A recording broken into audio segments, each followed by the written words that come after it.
Madam, live start panna madam. All right. So hello everyone. Good evening. Thank you for your patience. I know we are a few minutes below after the scheduled time. So we have with us two candidates who are both members of Upper House Council, and they are contesting for the position of Academic Affairs Coordinator in the Executive Council of IIT Madras BSc program. So would each candidate like to introduce themselves to the audience? Harsh, would you like to go first? Yeah, sure. So, hi guys, this is Harsh Kumar Upadhyay. I am currently serving as Gear House Secretary and hence part of Upper House Council. And I'm actively looking to be part of SEC as AAC. So that's my introduction. Thank you so much. Gokul, your chance. Yeah, thanks, Harsh. So, good evening, guys. So, this is Gokul. So, currently, I'm the Secretary of New House. So I'm contesting for the post of Academic Affairs Coordinator. So I contested for the last term also. But yes, again, I'm standing for it. Let's go on with the sessions. Thanks. All right. Thank you. So I myself, I'm a student in Kaziranga House of this program, and I'm serving as a mentor in the Upper House Council. And the Upper House Council mentors, all of us together, would be the panel in this forum. And we are also conducting the election for the Executive Council positions. So now, would any mentor please come forward and introduce themselves? Okay, hello everyone. This is Yash Lohana, mentor from Gear House, and I'm happy that we have candidates competing for this post. All the best. That's it. Thank you, guys. Syed, Ved. Hello everyone, Ved here. As you can see my name there, it's just Kana mentor. That's how I go here. So yeah, I think we know each other here in the UHC. So all the best, Harsh and Gokul. Thank you so much, sir. Thank you, sir. All right. So in the Zoom call, we have the entire Upper House Council, who would also be the electorate for selecting the Academic Affairs Coordinator. And we also have a member from POD team, Kothai ma'am. So she is a single point of contact for everything related to students in IIT Madras BSc program. Ma'am, would you like to just say hi? Hello everyone, and good luck to the nominees. Thank you, ma'am. Thank you, ma'am. Thank you, ma'am. So the way this is going to proceed is we already shared a document with everyone, which had a few list of questions, and the panel can choose a question from those, or the panel can choose a new question altogether. The document is only shared so that the applicants can prepare and come prepared for this meeting. And even in your day-to-day life as a student leader, you would have to come forward for a meeting where the topics that are being discussed are very challenging. It's very difficult to put forward the student perspective in those discussions. But yet you are still expected to come prepared for it. So that's the reason we release the document in advance. Also, any participant, whether on YouTube or on Zoom, if you would like to share your own questions with the candidates, there is an email address mentioned on the YouTube itself, in the description side of the YouTube. So feel free to just shoot out your mails or suggestion or anything that you want to be included in this forum, and then we'll try to do our best to bring the conversation back into with the candidates. So mentors will go after this, like, ask questions to the candidate. The candidates can think, and when you want to respond, you can raise your hand, and then we'll ask you to take the floor. In case the candidate does not want to answer a question, that's perfectly fine. If you don't raise your hand, we will not push you for a certain question. We'll simply move to the next question. We will also give a chance to the UHC members to ask questions with the candidates. And we expect that you're asking a question to both candidates neutrally, and you can ask, you can further cross question and you can go in depth. But the idea is only to help understand the candidate's perspective, not to corner them in a certain direction. So please don't try to corner the candidates.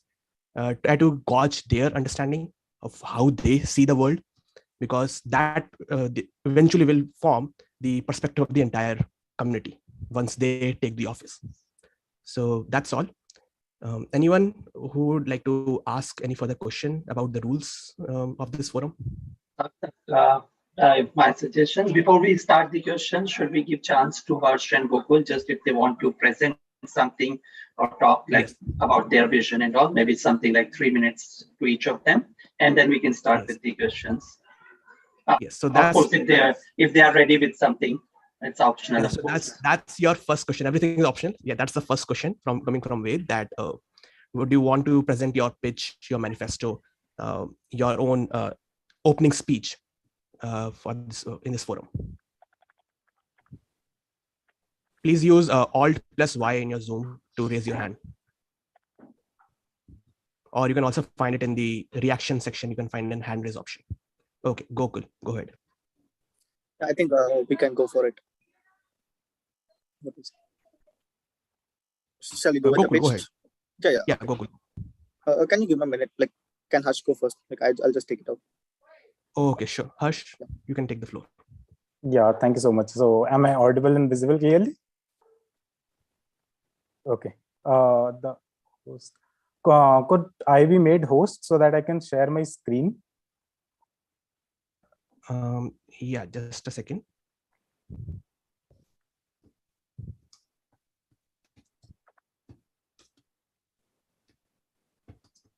Meanwhile, like, do you need to share your screen to start the pitch, or can Gokul go ahead? I need to share my screen. Actually, meanwhile, if Gokul can go ahead, he can go ahead if he can without sharing screen. Even I want to share my screen. If someone else can. Just give us a minute then. Wait, I'll just ask him. So please, ma'am, ask him to provide screen sharing rights to everyone. Yes. Also, Harsh and Gokul, I do have the screen sharing rights. So if you can send it, the document to me over email, I can present my screen.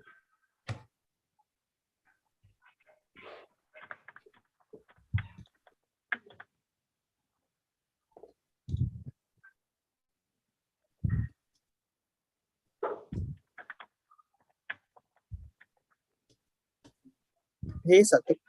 Hi. So you wanted to be in the email or in the chat? I have sent the link in chat. No, send me your email. I just shared my IIT Madras email alias, so you can send it to me.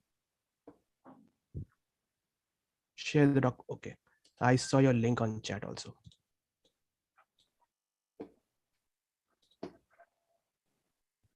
I think I am a co-host now, and Gokul too.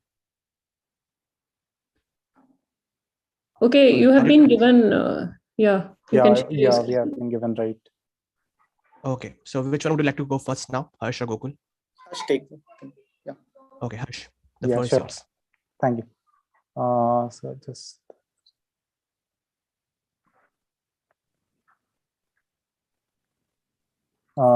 Just a minute, guys. So Gokul, can you go first? I'm facing some technical issues with respect to Mac. No problem. Yeah, no problem.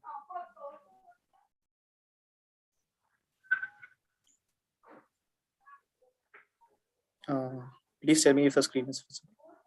Yes, we can see your screen. Okay.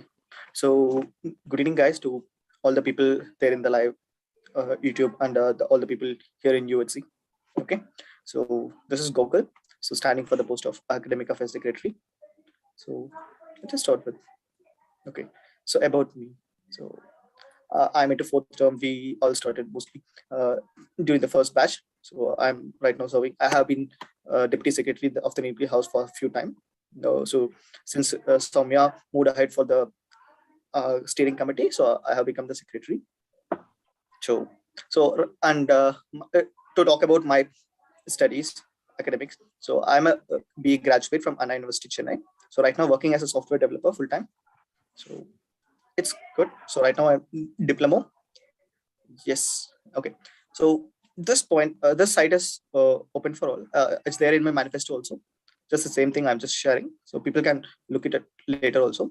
So yes, right from the start of our college like IIT Madras. So right from the first term, I have been involving with so many people to study together for subjects. So we help each other in terms of having sessions, doubts clearing, everything we do at over calls. So many things happen. So that's how.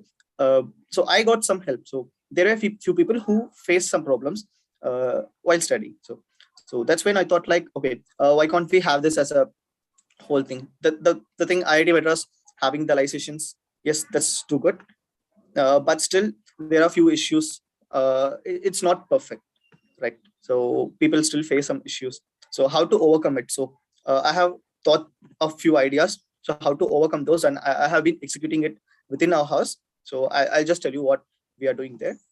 Yes. So and this degree, we are still the first batch has not yet been gone out. So we are still in the path of going out. So before we go to the industry, okay. So what I want, what I understood from the four terms is that, and being an employee in the company, okay. So whatever we are learning, we should make sure we study it completely.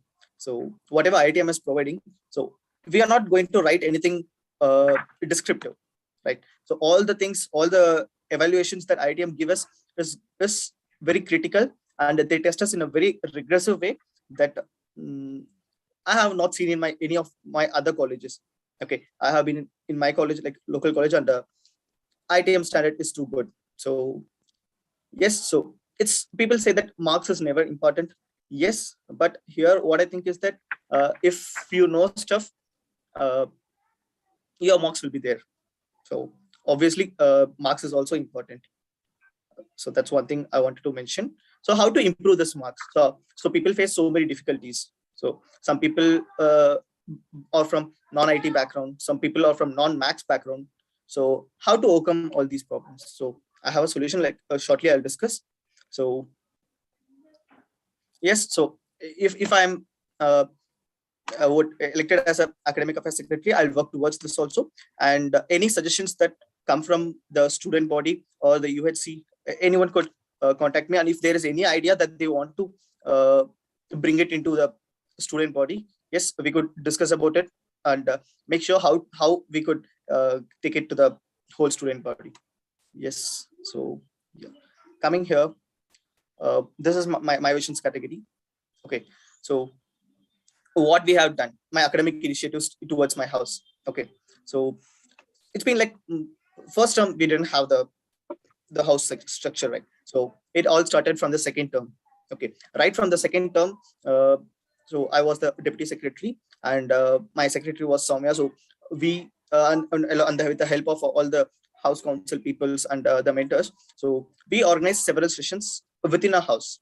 Okay. So what we used to do is that we generally study every day mostly. So we watch lectures together and try to understand if there is any problem while understanding a particular point, then we will discuss it. So it will be very interactive way. So that's how we study together in Nilgiri House. So yes, since this is the third time we are dealing with the third time. So for the first term, we had for Max 2 and Stats 2 Python, likewise many important or tricky subjects. Okay, Stats 2 including. And now the diploma has also already started with the last term. So last term also we had sessions, but last term we had very few people who came into diploma degree. Diploma term. So it was not that much interactive, I would say. Yes, but now we have enough participation so that we are having so many people who gather and study together. Okay, so okay, on becoming the AAC. So even this was a main point of argument within the UHC, and during the last election also. I was there in the last election. I was competing in the last election. We were having a big debate over this, like how to take this out. So I don't want to talk about the last election, but still, what I'll tell you what I have planned. Okay, so how it is going to make it possible. Yes. Okay. So in this page, like what's next? So student-led study along sessions for all subjects. So we are planning for all the subjects. Okay, guys, if anyone is having any doubt, if there is any doubt, please interrupt me and ask me. Okay. Gokul, please wrap up in a few minutes. Okay. Okay. Will I have again time to explain all this stuff later? We'll go and question things in a question answer format after this. So all these ideas will come into picture. Okay. So yeah, I have so many ideas, so which I would like to show it out to you people. So just thanks for the opportunity, and moving over to Harsh. Thank you, Gokul. Yeah. So Harsh, so Gokul, if you can stop sharing the screen, probably Harsh can share now. And thank you for, coming quite well prepared with your manifesto. I can see there are a lot many detailed points which can you tell me how to stop this? Can you tell me? Sorry. Sure. So you should see a stop sharing option either at the complete bottom of your screen or at the complete top. Yeah, pause share. Stop share. Okay, thanks. All right. Thank you. Harsh, you can go next. Yeah, is my screen visible? Yes, we can see it. Yes, Harsh. Okay. It's partial. Yeah. So, as you know, this is Harsh Kumar Upadhyay, guys. So I am contesting for Academic Affairs Coordinator elections. Let's move on. What initiatives what major plans that I am looking forward to. These are the main thing that I will be like managing in my tenure. First will be the peer learning, and then second project and research, then proper support and feedback system to the students, and then open to ideas throughout the term. So let's move by one so that I can explain in a more proper way. Just give me 1 second. Yeah. So peer learning. So first we need a proper structure for peer learning. What is happening right now is we are organizing a group meeting, maybe at the group level or house level of, we are doing these stuff at a very, a minimum level stuff where we all cannot come together and connect in a proper meeting format. So what I am planning is bringing a structure that is student wide. Anyone can use it according to the need. It's just a name that students should refer to while referring to any session. And that we are planning to bring in initiative for LearnX, under which each house or each group can come and organize their session, which will be open to entire student community. But yet we'll be having a particular brand name to associate it with that. Let's say that Agir House is organizing a LearnX session for students on the topic of statistics 2. So similarly, we can, more properly organize our sessions, be it academic or non-academic sessions through which we can learn anything. The second point is proper recognition and reward system for people who are actually mentoring in these sessions. So apart from their teaching, they are just logging off from the meet, and then in the next moment, nobody remembers them in next term. So we are looking forward for a proper recognition and reward system for people mentoring, so we can motivate more and more people to come into the space and share their ideas and their lessons with us. And then better support for student-led initiatives for collaborative learning, like creating some forums for students dedicated to academic profiles, and then interactive and lively sessions by course instructors. So all of us must have attended Bhaskar sir's or Arup sir's sessions, right? They are so much interactive and they are so much lively. They post questions over several forums and they let you answer, and then they share the feedback, and then they move on towards discussion. So why not to adapt a similar kind of session for each and every subject? So this will be, I will looking towards in the peer learning, where we can discuss and learn together. Now, next is project and research initiatives. So I am thinking that we can work on a project collaboratively rather than working as a project as an individual to a particular subject. Why not to come together and build something that we can show to the outside world that this is a huge thing that has been created by my group inside IITM. So let's form project collaborations with other students in the same IITM degree, and then move ahead with the projects in both academics as well as non-academics competitions. And then I'm looking towards the research initiatives. We have several sessions. We have attended several sessions in the past by people who taught us how to start with the research. But did we got the opportunity to publish paper or actually start the research? So I'm looking towards it that whether we work on collaboration or individual, we should get the opportunity to start research at some point and then publish papers also. So I'm looking forward towards organizing these sessions for publishing paper and research. And apart from that is exploring opportunities with IITM on campus cells. So there are a lot of cells present in IITM on campus, not to name them. There are a lot of them supporting academic forums. Why not to, collaborate with them along with the online mode? We can take advantage of both the online system and on-campus opportunities, because see, the entire system we are building on IIT Madras brand name. So why not to use 100 or 50 years legacy that they have been created till now? The last point is initiative for better student-professor relation for same. Everyone wants to relate to professor, work alongside with them, do some research, and get some letter of recommendations or recommendations for higher studies or maybe research job profiles. So I'll be looking forward to this, that we get the proper channel along with the professor for these opportunities. The third is proper support and feedback system, a continuous suggestion and feedback system for all academic related topics. That means that any decision that is being taken by me as AAC or entire student community suggesting me something and I'm forwarding it to POD, we should have a continuous suggestion system both from the student side as well as the POD side, so we can bring them and bridge the gap that is being created between the two different parts. The last one is frequent one-to-one interaction for inviting ideas. So this will be like, I'll be following a monthly interaction session along with the entire student community. So I can bring and invite ideas from them that what they want to actually implement in this degree, and then bring that idea forward as an initiative from the student community as a whole. This is just about me. So that we'll cover later on, maybe in the last. And yeah, I will be open to all suggestion and questions throughout the tenure. And yes, I'll be opening a feedback form for me particularly after say 2 months, and that will be continuous feedback form. You can anytime go and change your rating and put suggestion that you want to do, I should do this thing, and that's better for the student community. That's it, guys. Thank you so much.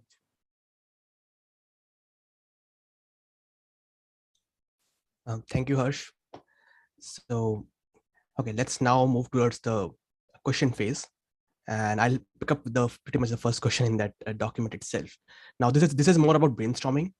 So we don't expect you to win a debate. This is not a debate. This question is not for a debate. This question is more about, can you all get together and figure out what's the best way to proceed forward?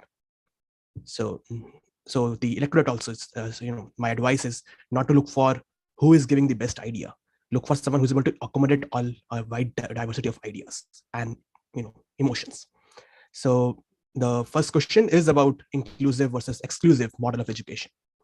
You have many other universities in India itself. For example, the Indira Gandhi National Open University. Their primary model of education is on being inclusive. Anyone can apply for that university, become a student there.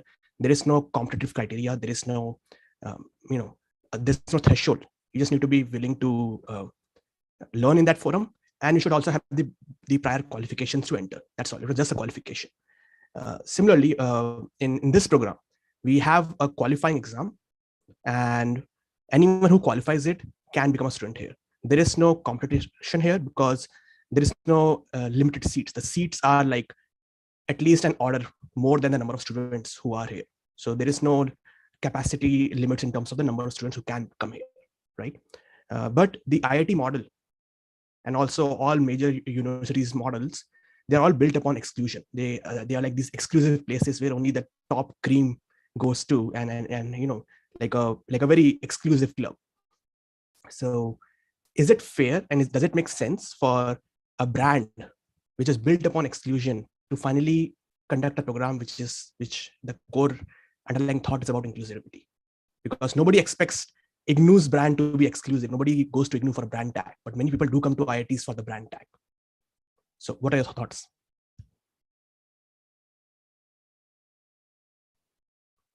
So if any participant would like to answer this question, please feel free to raise your hand. And meanwhile, while we're waiting for the participants to think through things, would anyone in the UHC like to further provide some thoughts on this question? So I had similar question, like when you explained, I thought it's exactly same what I wanted to ask, but it's in the simpler words. So it was based on my experience, what I heard from people when this. Let's take it a bit step back. When the qualifiers opened, a lot of people complained that the qualifier exams were very difficult, and they say You opened the program saying it's for working professional. Why did you make it so difficult? So what are your thoughts? So see, we cannot entertain each and every criticism what we have or question, but what are your thoughts? So should it be something in terms of difficulty level, same way as like how Sarthak mentioned, should it be something, a difficulty level should be something that only certain people or the elite can get there? I won't call it elite because it's still very simpler compared to like how the IIT model works. Or should it be something that anyone should be able to enroll based on, as Sarthak mentioned again, based on the qualification they have, and then give them opportunity, learn, and then see the threshold can be defined, what is the passing percentage or difficulty level, and then thereon, how much you score and what grade you get, that's the secondary thing. But at least getting that opportunity to be associated with IITM, get to learn there. What are your thoughts on this? I'm putting the same question in simpler word with giving the direct example what I've seen. Harsh, you can go next. Yeah. So am I audible, right? Yes, we can hear you loud and clear. Yeah. So see, my perspective on this is rather different. So I would go one by one. So there is no time limit to answer, right, Sarthak? No, you can continue. Yeah, thank you. Once you go into a repetitive loop, I'll come into picture, but you can go ahead. Sure. So see, what does these two terms mean? That is a brand value and an exclusive institute. And what does this inclusive word mean? So according to me, see, exclusivity came into place because of major 2 points, if people could agree with me. The first one is the amount of resources that were present in earlier times versus the amount of resources that is present at the moment. And the second is the quality of student that an institute expects to get in and then to pass them at the later stage. So let's talk one by one. First, limited resources. So IITs became exclusive because they cannot expand their institute to covering whole India at once, because there were more physical things, physical institute, a structure in which they have to accommodate students, hostels, or call it building. So they have all the limited resources earlier allotted to them. So they have to utilize them and give sufficient thing to each and every student coming inside, an opportunity to excel themselves. So this was the point made earlier, to make these institutes create a JEE advanced like of structure through which they can qualify the best students and then train them accordingly. So right now, since we are having these many opportunities in online mode, so why to limit ourselves in those earlier mentioned JEE advanced or JEE mains type of examination? Why not to give students a chance to learn along with the institute in which you want to pursue? And then on the basis of those teachings that they are giving you for few months, give the exams, qualify it on the basis of that same syllabus, and then get into the this program and qualify according to each subject wise. So this is the point where I support that we should definitely aim for inclusivity right now, because we had options right now. Now I will come to the second point, that is quality of students. This is from both the perspective of an outside company or an institute, that whether I am getting a good quality of students or not, when I am becoming an inclusive institute. So the point is, what does a good institute implies? Is it a quality of student that is getting inside, or it is the quality of student that the institute is producing itself?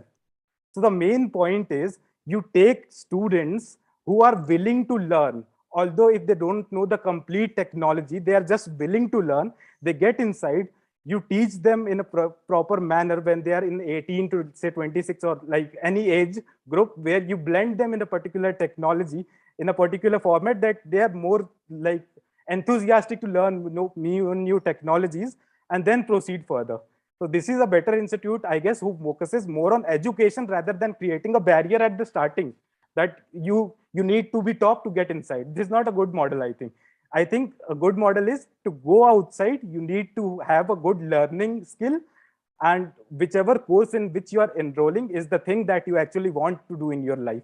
These are the 2 points I wanted to point out, that is quality of education students and the resources point. So I guess now it's the time to be inclusive, but at the same time, set up a good parameter that these are the set of things that our IITM students are qualifying.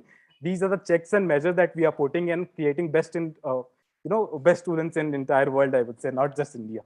So it will definitely not go to IGNOU side, I would say, because we have a proper distributed section of assignments and then projects, then proctored, then unproctored thing, rather than just having an end sem exam and qualifying in bulk, like just if you are studying, just give end sem exam and then qualify.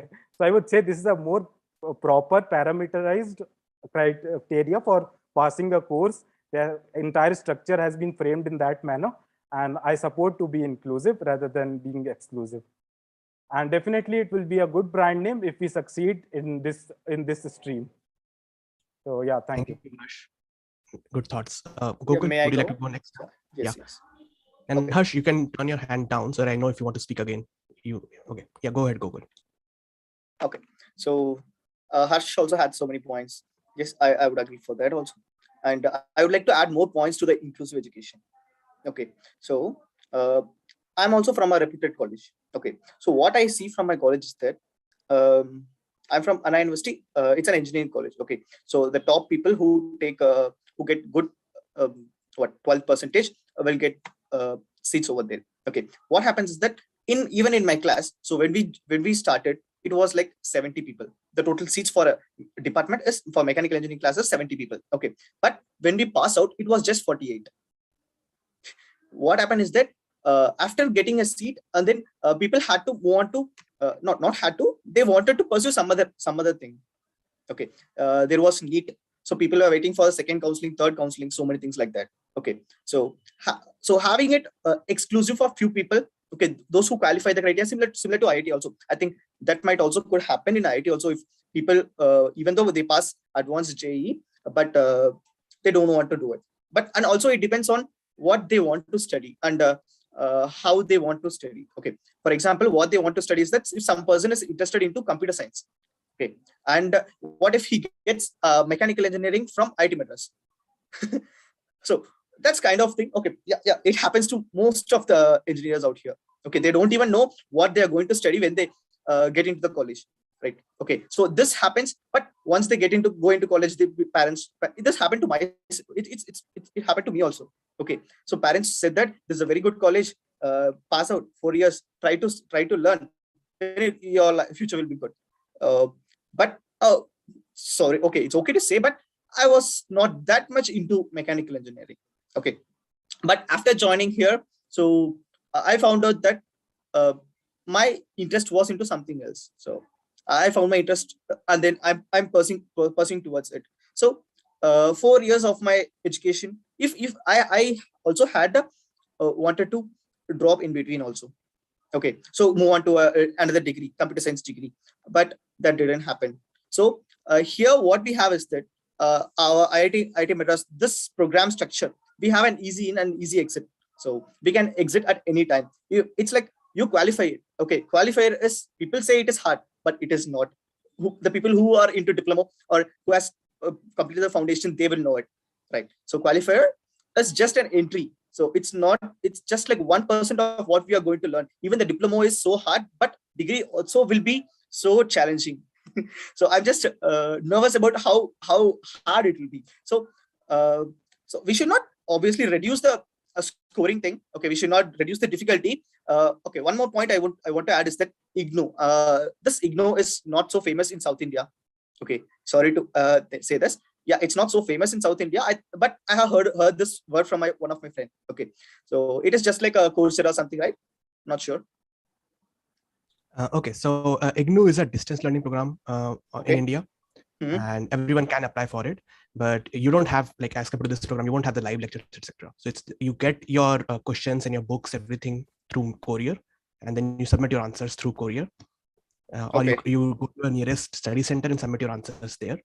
And you give an in-person exam at the end of the session, and then based upon the exam, you get either qualify, either you pass or you fail, or you repeat a subject. So it's entirely built on distance learning, not online learning. Okay. So yeah, I'm not that much comfortable with IGNOU. It's a new thing. I don't know. It's my bad. I should have probably explained it further before asking the question. Okay, fine. So yes, what I can see is that even though we have like lakhs of applicants, okay, so only the people who have the will to to pursue, to grow big in their career. Okay, only they can go into the degree program. I mean, the third year, or they can come out of. I think this thing I heard from somewhere from POD. I think, I'm not sure. One of the UHC meet. So one of the person said, in IIT Madras, okay, you don't get a degree. You grab it from IIT Madras. Okay, you grab it from IITs, right? So it's like they won't give you. You have to go and grab it. So it's so hard that you maintain your quality. So one point, so I like to finish it up so soon. Okay, so inclusive system, we have wastage of resources here. What I can see is that only people who are interested can pursue. If they are not able to cope up, if they're some people would be like, okay, people say so much about data science, so what, let me give it a try. So they could try it out, maybe till foundation or something. So if they want to exit, they can easily exit. But if you're into normal exclusive program, okay, so you have to wait for 4 years. So even if you drop at the third year also, the 3 years of education is, you don't have any kind of certificate, or you can't provide anything to any person. Here we get, at each level we get a certificate, so we can prove that, tell that at least we have studied this much. So yeah. And one more point, can I continue, or is it already late? Yeah, if you have more to add, please feel free to continue. Okay, I think it was Wade, right, who asked difficulty of the program for employees or something, for employees and the people who are already learning another degree and having another main degree. Was it Wade? Yeah, go ahead. It was Wade. Okay. So hi Wade. I'm also an employee. Okay, so I have been a student. Yeah, Wade, you want to say something? Hearing you. Please continue. Yeah. Okay. So maybe my thing is that, so during the foundation, I was a student. Okay. Now for the past 6 to 8 months, I'm an employee. So I have been in the student. I have the student perspective also and the employee perspective also. Okay. So what I can clearly see is that we should not reduce the rigor of the program. Okay. So rather we should evolve ourselves towards how we study, and how we study. That's the main thing. So that's why I have my pitch. So how we are studying. So even as an working professional, so how we can manage our time. So it's all about systematic planning and doing it. It works for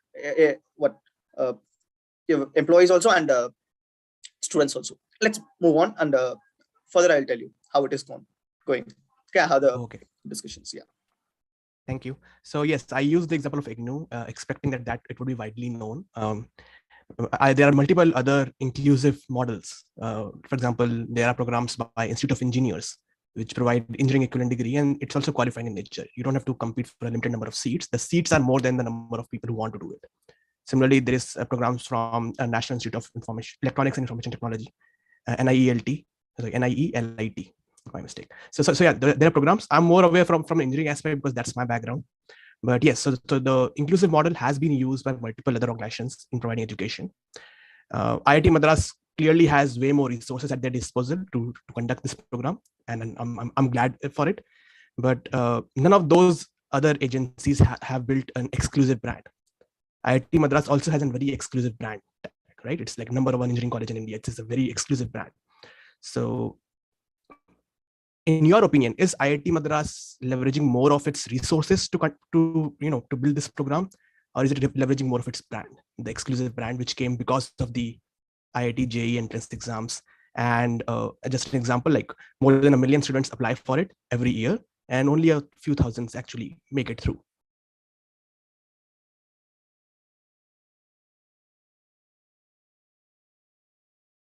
Harsh, you want to go first?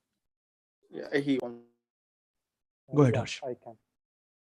So in my perspective, see, the brand name exists. See, people take admission on the basis of brand name, but the main point is, if eventually you will just exist by saying, I am IIT Madras, I am #1 institute in entire India, and just continue to give less resources or maybe marginalized resources to these people, this degree, then eventually what will happen is it will become an NPTEL kind of format.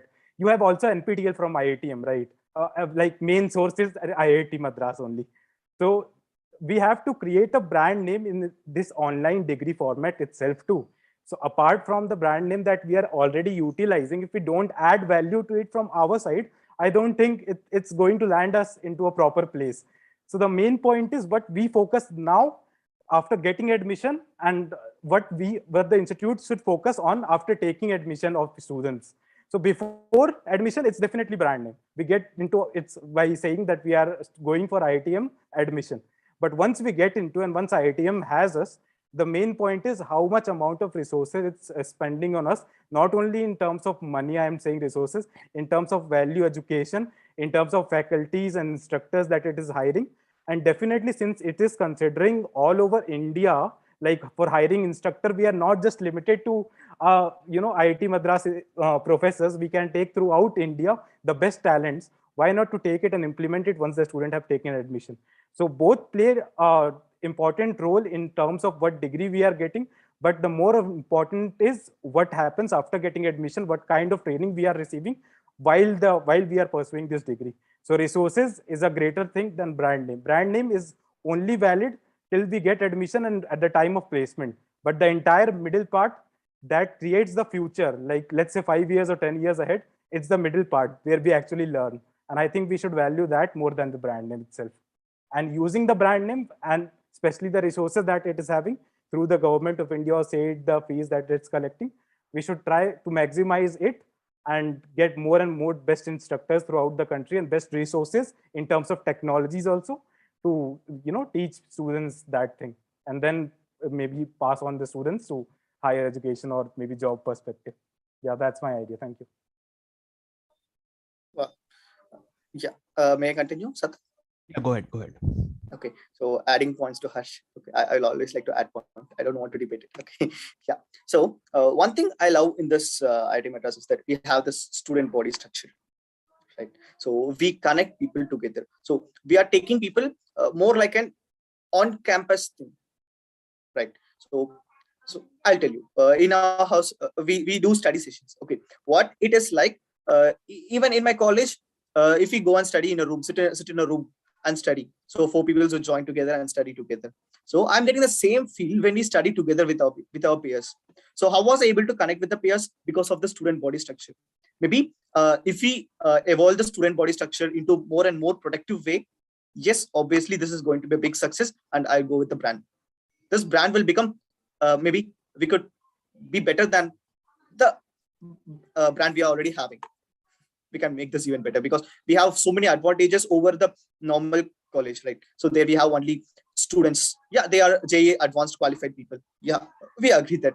Okay, but we also have advantage that we have employees, and we are doing 2 degrees at a time. Most of the people, maybe we can say 75% of the people are doing it as an extra thing. So we do something already extra. So yes, the student body structure is something which is obvious. I mean, very good. I like it. Yeah. Okay, nice thoughts. So yeah, we'll probably proceed and then keep this distinction in mind, that you have that entry phase where the aspirations might be different. You have this middle phase where the needs and the aspiration would be different, and then you have an exit phase, right? So that's a good distinction. So I would just compare the exit phase of this degree program with the entry barrier of the on-campus BTech programs in particular. So the on-campus BTech programs, it's like 1.5 million students roughly appear for it, and finally around 7,000 actually make it through. That's high. That's as high the barrier is, the entry barrier. So with respect to this entry barrier, how high should be our exit barrier of this program? And then also, in what terms would you define exit barrier? Would you define it in terms of that these many students wanted to do this and these were not able to, did not cross the barrier? Is that a good way to define it? Or do you have some other way to define the exit barrier for this program?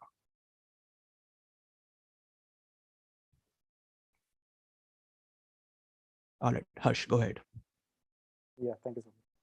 So see, when IIT Madras or any IIT we call it, they have a high entry barrier set, and I agree with the plan that what we are having is more kind of distributed structure. When we once get into, a lot of students get into program and then continue what subjects we are going offering them. So according to me, increasing the exit barrier should not be the parameter of the institute at first. It's not the barrier. Let's not again get into the barrier thing. we wanted to bring this online education to remove an entry barrier, and now we are talking that let's set another barrier at the exit point. This is not fair. So what, from the perspective from which I am looking, is we should more focus on a course that the learning that we are getting, or the institute which they are giving to us. So let's suppose I am doing a course of DBMS, for example. It's in diploma student, and a lot of students might be knowing it.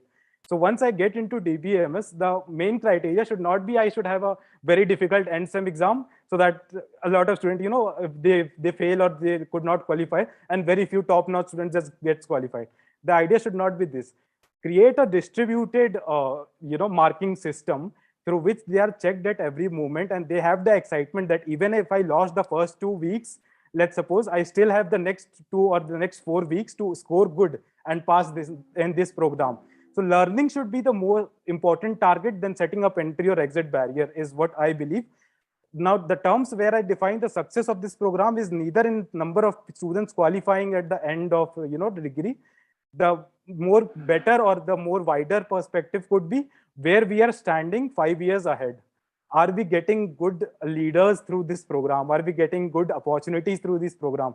We'll see our students after they have passed out, that where they are standing at the current point of time, and then maybe compare with other institutes. So it's like you have to turn a qualitative measure into a quantitative measure at some point of time. That's what I'm suggesting.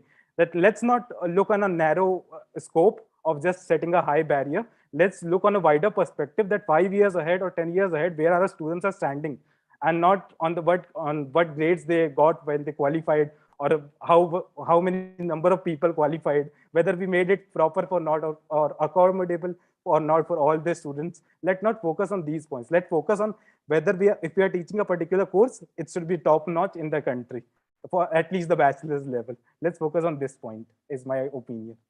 So exit and entry barrier should not be the criteria.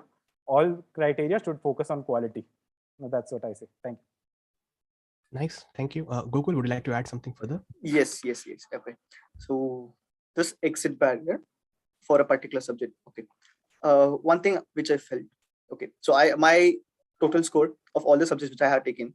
So I got low score in statistics too. Okay. Yeah, it's okay.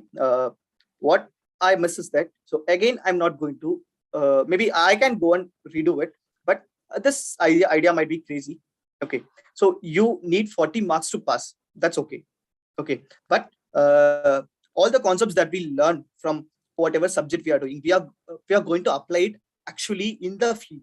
So whatever I'm learning, I'm actually applying it to the job that I'm doing it. Okay. So what I felt, my suggestion or my idea, maybe this point we can take it to the staffs and the grading criteria also. My suggestion is that, so if a person gets, okay, yeah, you can complete your thought and then we'll continue. Yeah, okay. So getting a pass mark will never take you to success. So that, or in this program I'm taking. So what I'm saying is that after you get some, if you're getting some low marks, so I would suggest for another exam, or let's say if my DBMS score is 50, okay, so that means for only 50% of the knowledge that I have in that subject, not necessarily plus or minus 20%. Okay, so there might be some careless mistakes also, but what I'm saying is that if we could have some another exam, okay, what I personally do is that I learn from my mistakes. Okay, if I'm getting low scores in a particular subject, then I go and see, okay, where did I made the mistake? Okay, this is where I made the mistake. Even this happens in graded assignments and so also so many people. Okay, so this is something which everyone should learn from your past mistakes. Okay, if even ITM also could provide some kind of that. Okay, if a person got like 50, or let it be anything. Okay, if they might know which topics this person is lagging. So we have this term break of 15 to 1 month, 15 days to 1 month. So if possible, we could have some kind of another test or something, so which student can take. Okay, this is not going to add it to your CGPA, but if it is possible, it would be best for students to utilize those 1 month gap and learn from their mistakes, and it would be better for them to pursue the next courses. yes, Faith. Great, Gokul, Harsh. So yeah, I was hearing to both of you. Great thoughts. Just wanted to come back to our election topic here. So you both have applied for this position and you know what the roles and responsibilities are, what are expectations, and you prepared the presentation, both of you, what you are going to do. Just wanted to understand, have any one of you spoken to the previous academic affairs coordinator about what were the challenges and what were the points he enjoyed, what he wanted to do, or yeah, just in general, his experience, challenges, etc., so that you are prepared for this role? You don't need to go into details. That's not required here. I just wanted to understand, have you spoken, have you thought over this? What were the challenges? And do you have any plan to overcome those challenges or improve on what the plan was from the previous coordinator?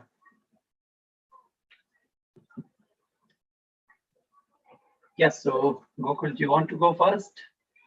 Can you give me like 2 minutes? Like here No, is my question was more about, it was a question more of yes or no, that have you spoken to the previous academic affairs coordinator about, because he was into this role for some time, to understand what are the requirements, what are the challenges, how was his experience?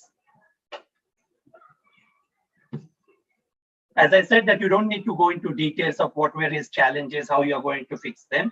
My question is just understanding if you understand the challenges and have heard the experience. Yes, I spoke with him like just before he had. Are you able to hear the disturbance from my side? Yeah, that's fine. So what I'm saying is, if you want, Harsh can go first. You can come back. But as I said, that I'm not expecting that you provide details here in this forum. It's more about if you have done this. This is what I wanted to understand. Yes, I have done this. Can I if go? you want to go? Yeah, Yes, please. Harsh. Yeah, wait. So I haven't interacted that much on phone call, I would say, with previous AAC. Although on chat, we have some interaction about the feedback that I gave him from my house, as I was the house secretary. And on those feedback, I got responses on the basis of why, what kind of challenges that he's facing on overcoming those points that were raised by my house people.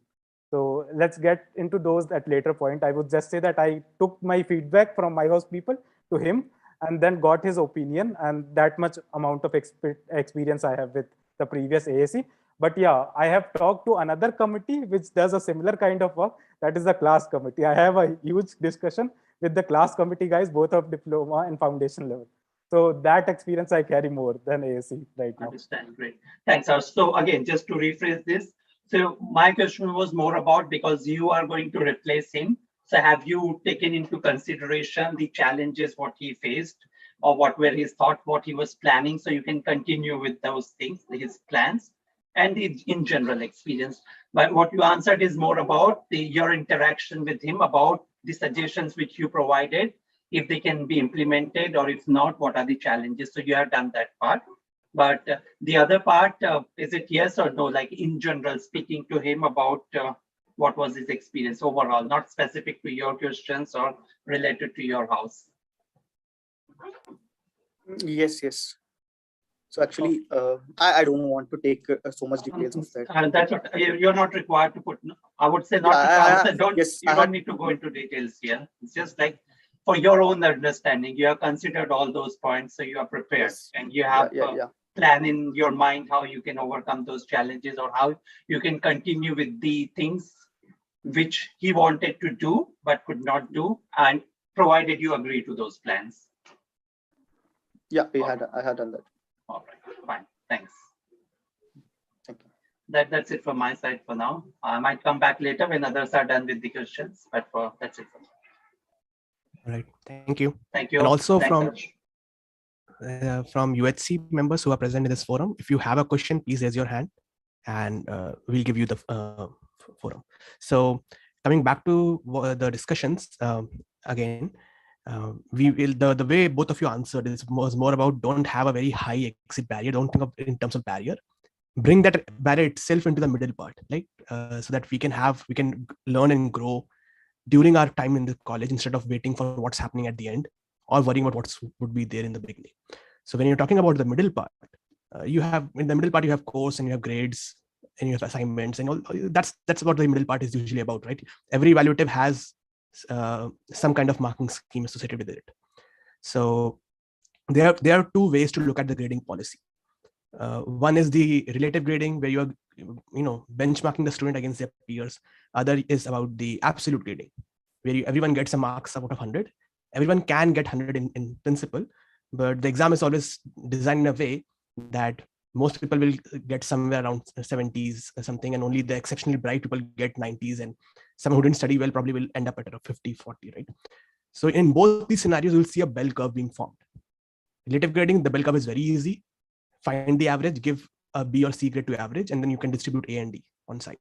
In absolute grading, even though everyone can ideally get 100 marks, it's the paper, the difficulty of the paper, the way you're teaching, the entire course is designed in a way so that a bell curve is formed somewhere in the middle, not at the, we should not have a very skewed graph, right? And if a faculty sees a skewed graph, they think that's probably people are cheating.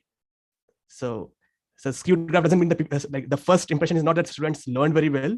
The skewed graph always means that probably there was some cheating, right? So now from a conceptual standpoint, should faculties and course staff, should they be more focused upon maintaining a bell curve where most people get average marks, only a few get very good marks, and a few, let's say, flunk the subject? Or should they be more interested, and should their entire focus be towards crashing that bell curve? Let's push the entire bell curve towards A. So what's your thought in this?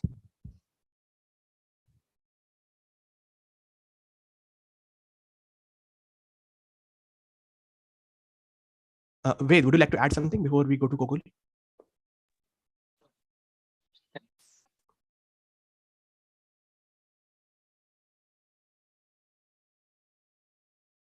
Ved, we can't hear you. I can see your hands raised. You have muted. I did not know it, so let me do this. So you can continue, Sarthak. Okay, Gokul. So you can go first. Okay, so I think that it should not be pushed. We should not take everyone towards A. I feel like we should teach everyone, or we should make. Okay, so I also had this relative grading in my college. Okay, everything I can relate it with my own college. Yeah, that's fine. So we had it for the first year. Okay, then the second, third, and fourth year, they were not able to do it. So people were obviously, you know how it happens, right? So the pro cons of relative grading. Okay, so it was not acting well. So we got back to the old way. So the absolute scoring, where everyone can get 100, or that's okay. So coming back to the point. Okay, so the professors or the staffs. Okay, so what I feel is that they shouldn't take everyone to A. Rather, they should improve. They should see where the mistake is, why people are not able to grasp it. Okay, how can we make them understand these topics? So few people can understand it very quickly, but few people will take it very slow. Maybe if they have previous exposure, they could grasp it very easily. And few people, it will take some time. So we should think more about how to get them into the knowledge. Okay, so that's what my point is. Harsh? Yeah, so see, the point is, why do we require good grades versus what is the system? What is this grading system based upon? So I will take a little bit more time. Sorry. So see, I think that when I was pursuing my BTech at my university, and when I was in my fourth year, I finally realized that why do we need good grades? So let's start one by one. So at first, when you are applying for some exams, government exams, so there is, in India, we can say there is a cutoff for them that you need to score 6.5 or 60% or 65%. A lot of students struggles to even qualify, that particular part if we make a particular degree too hard, and we lose those opportunities. Now, if let's move on from government exam to some foreign education or higher education. When we apply for foreign education system, they convert our grading system according to their grading system, right?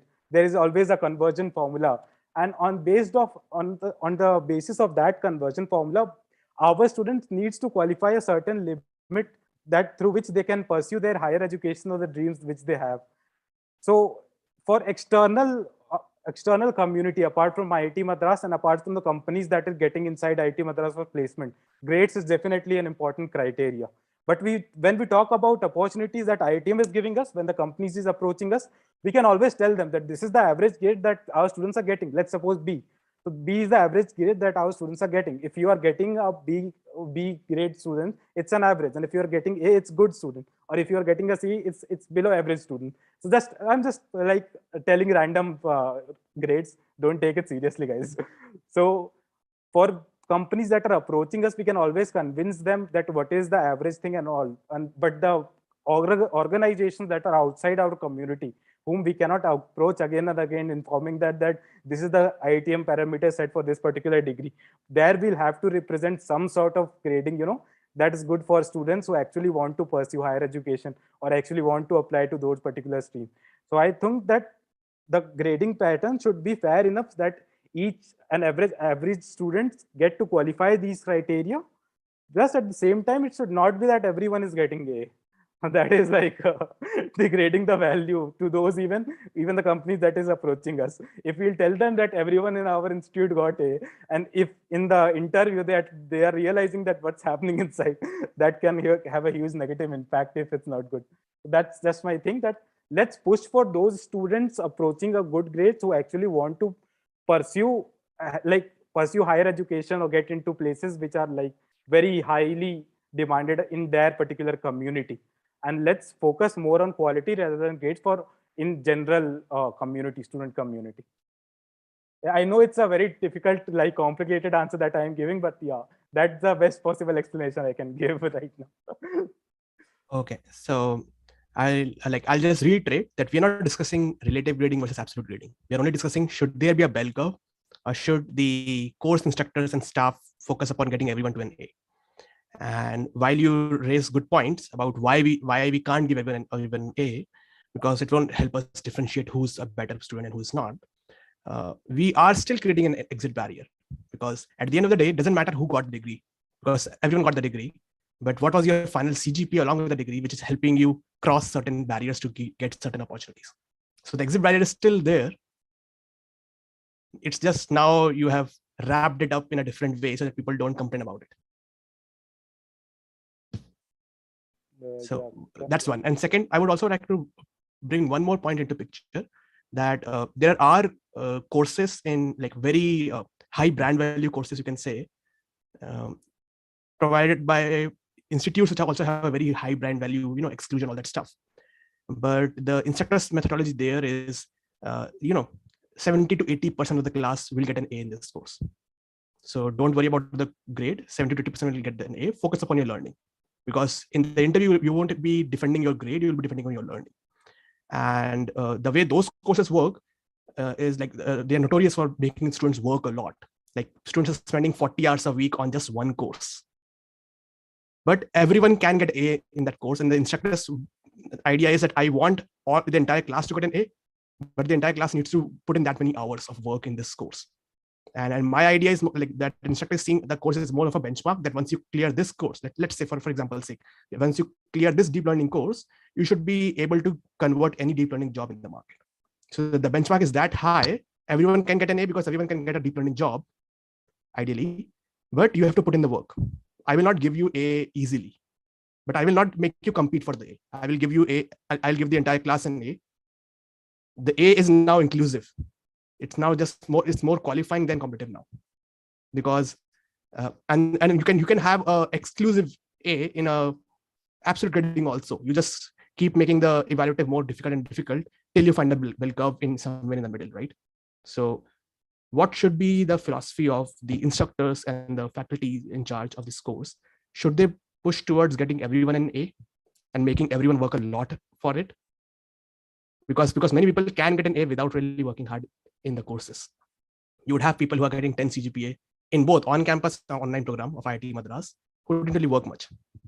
Okay, so Harsh, your hands are raised. Is this for the same question, or we can go to Puneet next?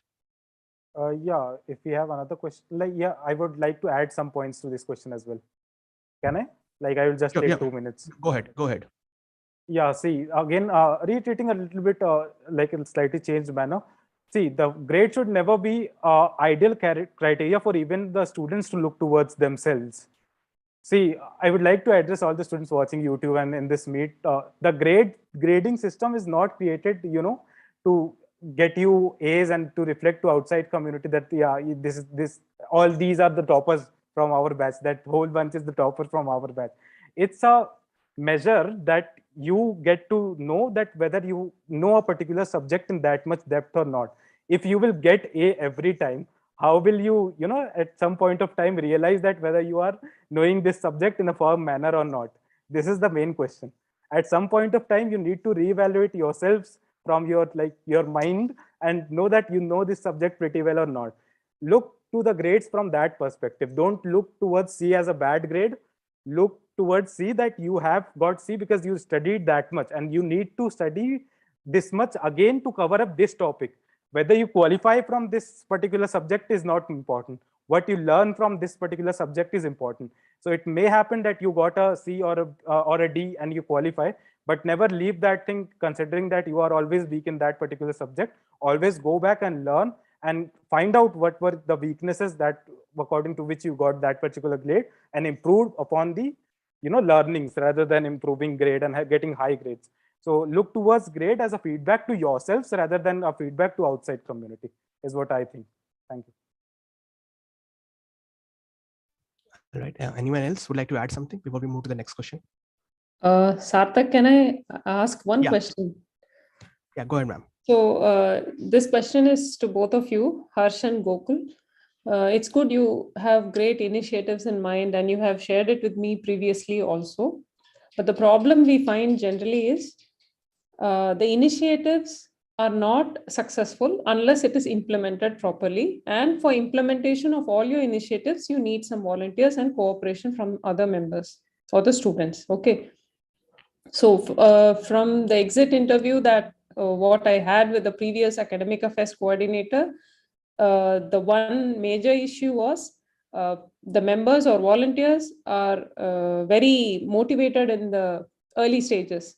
But as time passes, they lose steam and they're not interested anymore. So how much ever good initiative you have in hand, if you don't have cooperation or, from the volunteers or the group, that whatever initiative you have, the people the team, then it's going to be difficult. So do you have any idea or a plan how to tackle this problem? That's it. Yeah. Yes, ma'am, we have. So, okay. So the question is about we are able to gather some team initially, but eventually the team is losing their enthusiasm, and so it just the initiative kind of fails or goes goes to sleep. Okay. So I have discussed this already with a few people. Again, reiterating the point. Okay. So the initiate. Okay. Shatak, how long is the meet about actually? If it's okay. Like, can I share my kind of ideas? Like I had a small part of thing which I need to tell to people, right? So it could have some answers there. So can I share that? Hello, am I audible? Yes, Gokul. Yeah, may I share my screen? You just share, go ahead, and if it's time, when time is up, I think the moderator will come. Yeah, okay. Yeah, go ahead. Give me. Yes, please go ahead. Sarthak will be back in a minute. Yeah. Okay. I'm just checking it out. Okay, fine. Share my screen.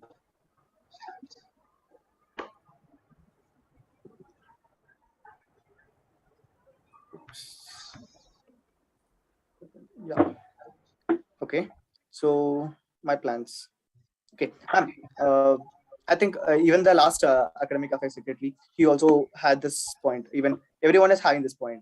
So study along sessions. So students initiatives. So how to go on with this?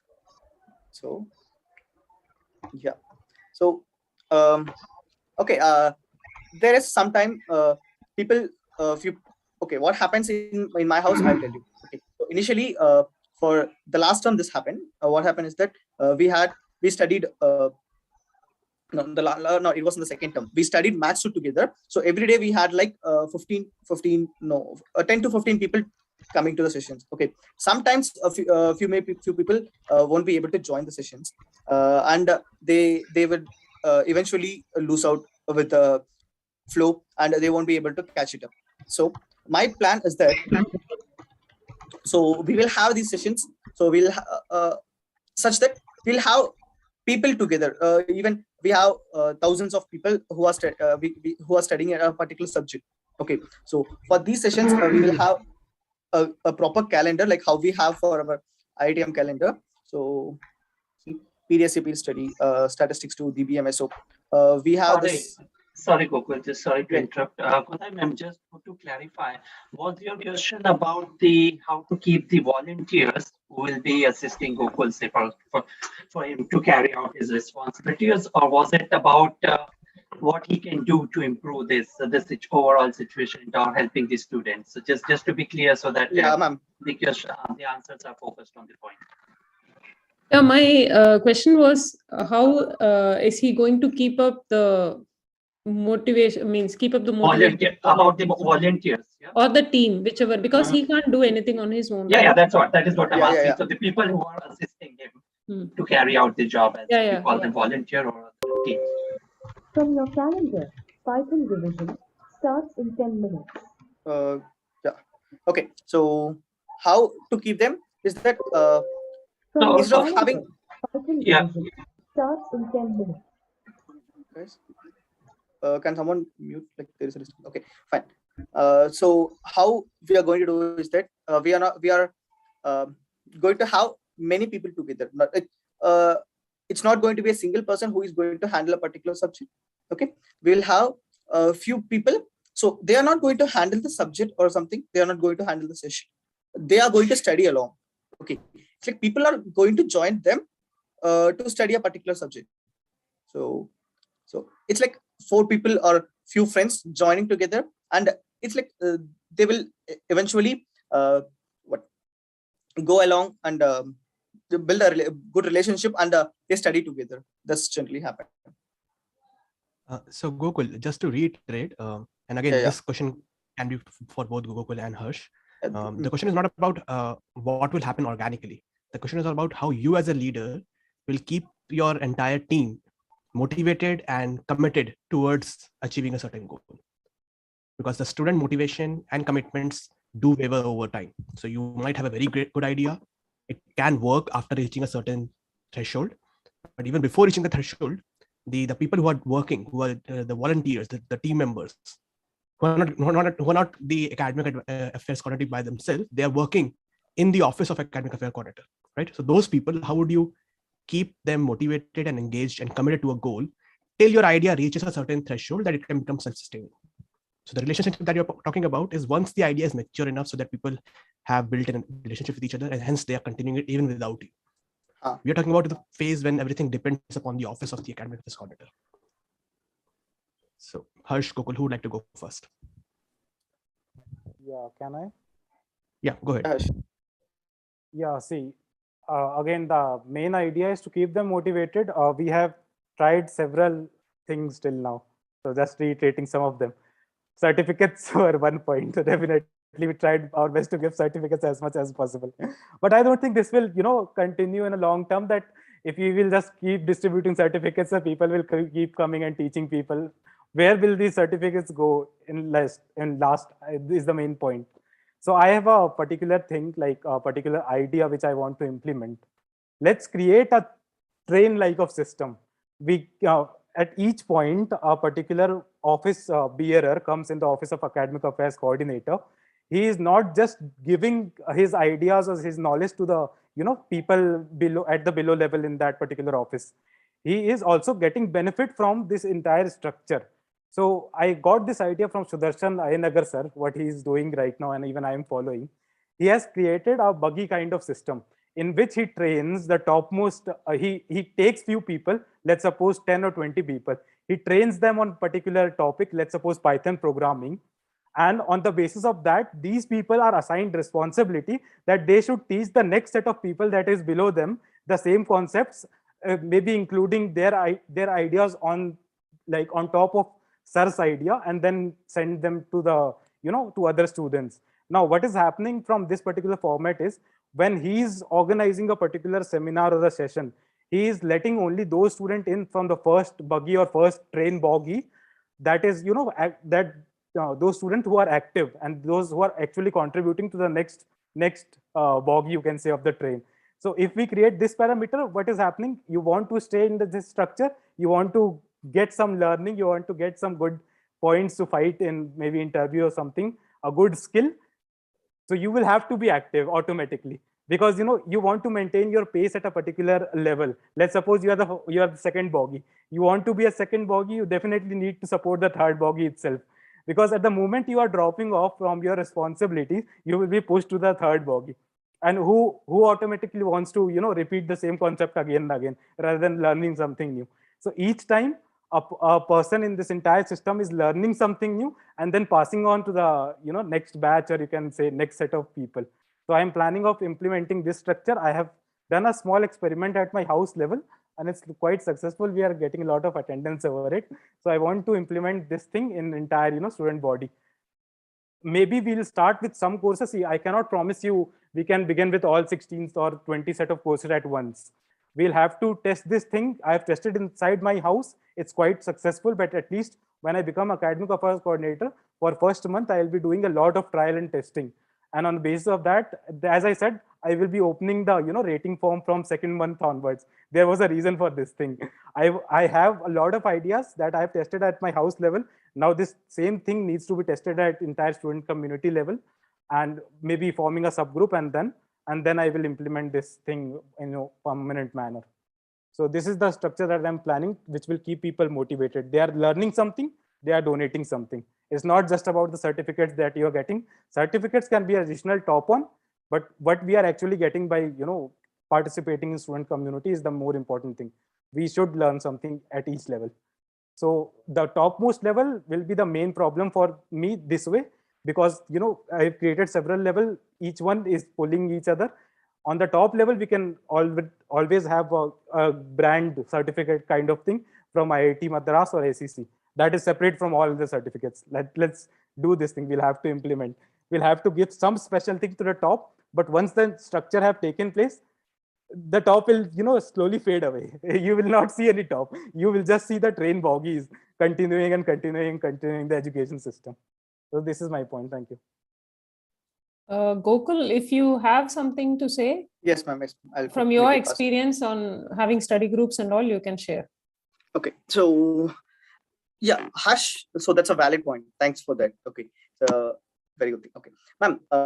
Actually, in one of the UHC meet, I think, right? So it was like way back, but JK sir said something like we can have peer learning, and we could have some exclusive sessions with the course instructors. Can it still be possible? I don't know how much it is possible.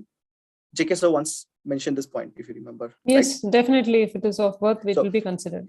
Yes, ma'am. So what I'm thinking is that, so along with Harsh point, taking Harsh point also, if we could get some those volunteers, right?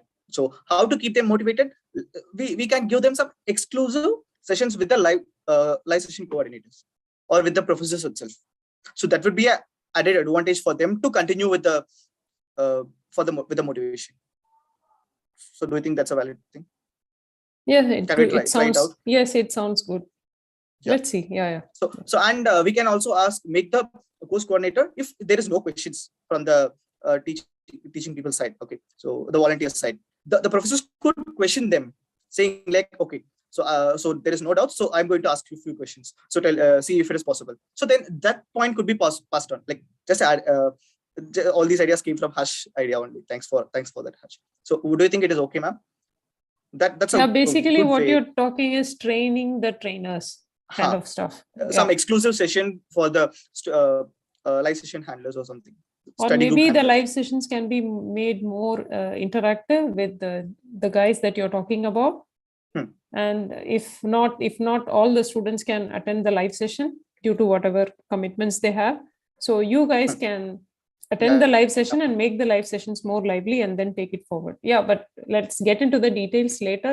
I just want to know that whether you have thought about it. Yes, ma'am. Sure.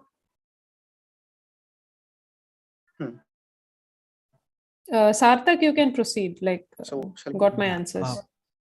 So Puneet also had a question. Right. In fact, I have two. So, Oh, nice. firstly, Gokul, Harsh, so nice to see you. Let me get the camera going. Okay. So, Hi, sir. hi. Good evening. Hey, hi. Good evening. It's truly encouraging. I mean, it's heartwarming to see your professional approach in applying for this position of responsibility. You haven't taken it lightly. I know that you've been here before, you've tried before, and you've tried at all levels of governance, and you've given your very best. So, thank you. Right. Now that you've put all this preparation and you've had these deliberations today, you have heard each other speak. I have two questions. And for these questions, I expect very brief responses. Okay. So allow me to ask both the questions together and then you can give a combined answer. Firstly, we have academic policies, we have academic programs, we have academic calendars. You guys are hoping to become academic affairs coordinator. Okay, so give it some thought. What do you think this job would be? All right, are you working for POD? Are you working for students? Are you going to do an admin job? What is there in your mind? What is your expectation about this job? And the second question is related. And if you are elected, could you reiterate what would be your number one priority or your project that you would implement in your tenure? Are the questions clear? Should I repeat them? It's clear, sir. It's clear. Yeah, it's All clear. right. Take a few seconds and then let's talk about your answer. Puneet, meanwhile, can you just introduce yourself to the forum and also the YouTube channel? Sure. Okay, Sarthak, I don't know, we hit almost 80 people when I first saw the YouTube. 80 people there and a lot of thumbs up. So thank you for organizing all this. I'm Puneet. I'm the mentor of Bandipur House and I have been honored to be elected to represent Bandipur in the UHC. So who's next? Sarthak? Yeah, so I was just waiting for the participants to probably respond. So Gokul, your hands are raised. Okay. Puneet, can you tell me a second question again once? Yeah, sure. Okay, so first I'd asked you about what you expect of the position. Second is, if you get elected or when you get elected, what is the number one priority or project that you will implement? What is your manifesto's number one promise or your delivery during your tenure? Okay. Satak, may I go? Yeah, proceed. Yeah, I'm going. Okay. Yeah, fine. Okay. So what I expect out of this question is that, yeah. So I work for both. So students as well as POD. Okay. So from POD side, they are trying their best to make the best of. So whatever they are capable, they are spending so much time to continue this program. Okay. So what I'm trying to do is that connect these two. Okay. So what are the disadvantages, or take the feedbacks from the students, okay, and see what are all the possible ways that from my perspective, so as an academic affairs coordinator, so what can I do which the POD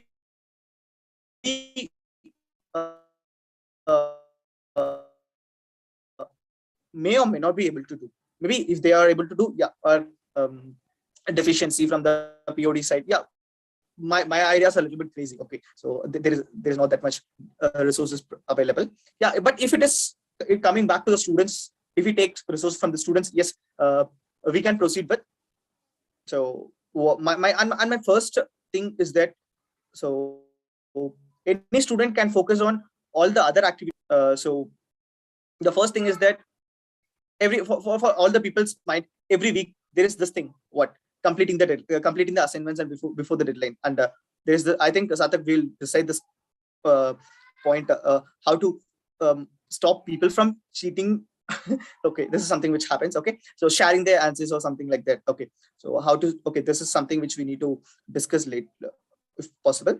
Okay, the main thing is that if people are able to catch up with the portions, Okay, so they don't have enough way how to proceed. So I'm trying to do some initiatives which will make people understand the concepts and be on track with the weekly content. So that will be my first thing. So there are a few other ideas, but yeah, this is the first priority which I'm having. So before quiz 2, we should be able to make okay. This term, it is very interesting that we have only two quizzes, and we still have one more month of time.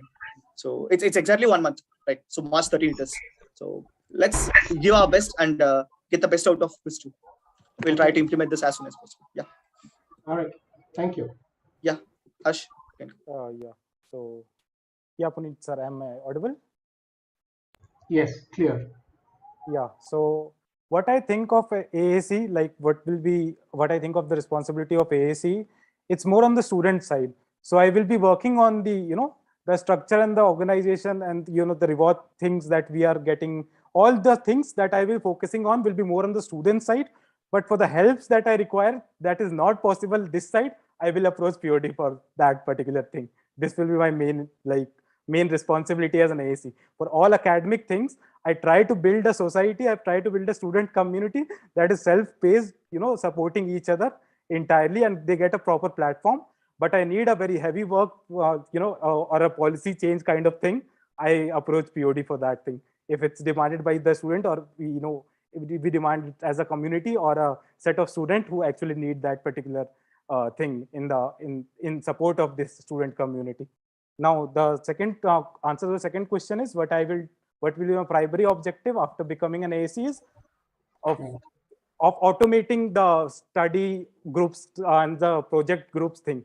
So I'll create these peer groups who will be studying together, and once they studied a particular concept, they will be working simultaneously on a project, maybe through which they are not losing the interest in that particular sessions. So the project will help them in future to showcase them to the to company or wherever they want. Plus the learnings that they are getting from the student community, that is also benefiting them. So this will be my main point, setting a peer community for studies as well as project. Thank you. Thank you. All right, I guess my questions were answered. Thank you. You have just made the job of the voters more difficult to make a tough choice between the two of you. I wish you all the best. Thank you. Thank you, sir. Thank you. Thank you, sir. So I'll just take this conversation slightly forward. Obviously the question was, are you primarily working on student interest or institute interest? And both of you gave an answer that you'll accommodate both, which is a good strategy. But that strategy also comes with certain disadvantages. So one possible disadvantage is that there might be a possible conflict of interest. So, and I'll give you a very simple example as part of my question. So many students do want a 4-year BS degree program. So like we have an exit at foundation, exit at diploma, exit at degree, 3-year BSc degree level, add additional exit for a 4-year BSc degree level. But at the same time, there are rules that, for example, UGC rules. So UGC is not in favor of having an online 4-year engineering degree. This is not an engineering degree, but still. So conceptually, there are certain rules in place which do not, which IIT Madras does not come under UGC. So the rules are not strictly applicable to IIT Madras, but people still try to stay consistent with the rules, right? We don't want inconsistent rules into picture. So now, as an academic affairs coordinator, students came to you and asked you to get a 4-year degree exit in this program. How will you respond to the students and to the administration?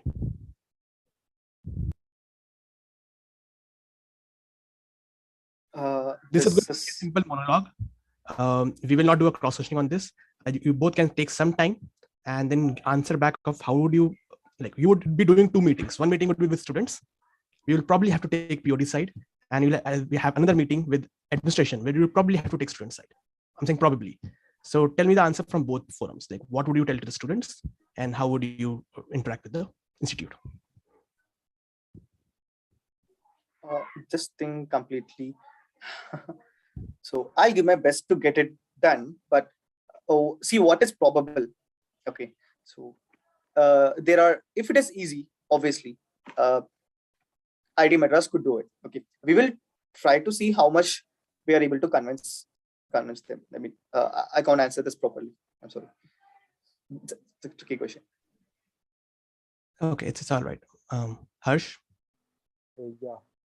So my objective will be, I will first interact with the student community and collect facts and the points that they are willing to raise for the demand of 4-year BS degree.